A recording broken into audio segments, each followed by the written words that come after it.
మేము ఈ vermi compost బస్తా కొన్నామండి. మీకు తెలుసు కదా వర్మీ కంపోస్ట్ అంటే ఏంటన్నది.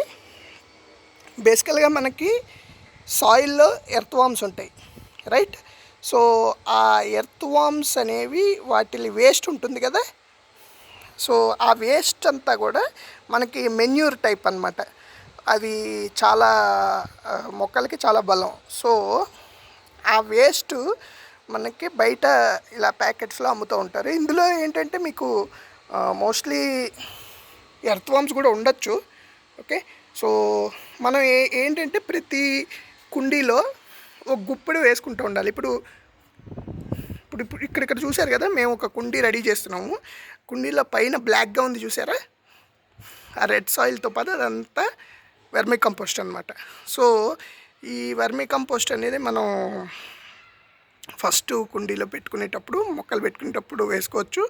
వన్స్ మీకు ఒక 1 వీక్ 2 వీక్స్ అయ్యాక మళ్ళీ సాయిల్ మిక్స్ చేసుకుని, ఇక్కడ చూడండి మేము ఎంత గుల్లగా చేసామో, మట్టిని హార్డ్ లేకుండా గుల్లగా చేసి వర్మీ కంపోస్ట్ మిక్స్ చేసాం. కొంచెం కోకోపీట్ కూడా మిక్స్ చేసాం సాయిల్ లూజ్ ఉండడానికి.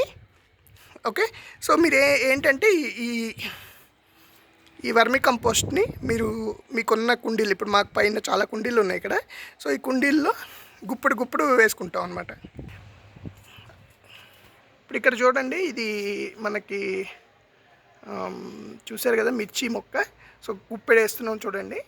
మనకి పైన ఆల్రెడీ ఇది కొంచెం గుల్లగా ఉంది పైన. సో వేసి కొంచెం తవ్వుకోవాలన్నమాట. ఓకే, సో నీట్గా డిస్ట్రిబ్యూట్ చేసుకుని కొంచెం గుల్లగా తవ్వుకుంటే ఏంటంటే ఆ మొక్కకి చాలా కావాల్సిన న్యూట్రియంట్స్ అన్నీ అందుతాయి అన్నమాట, రైట్? సో అలా మీరు వర్మీ కంపోస్ట్ మీకు కావాల్సినట్టు మీరు ఎక్కడ కావాలంటే అక్కడ యూజ్ చేసుకోవచ్చు.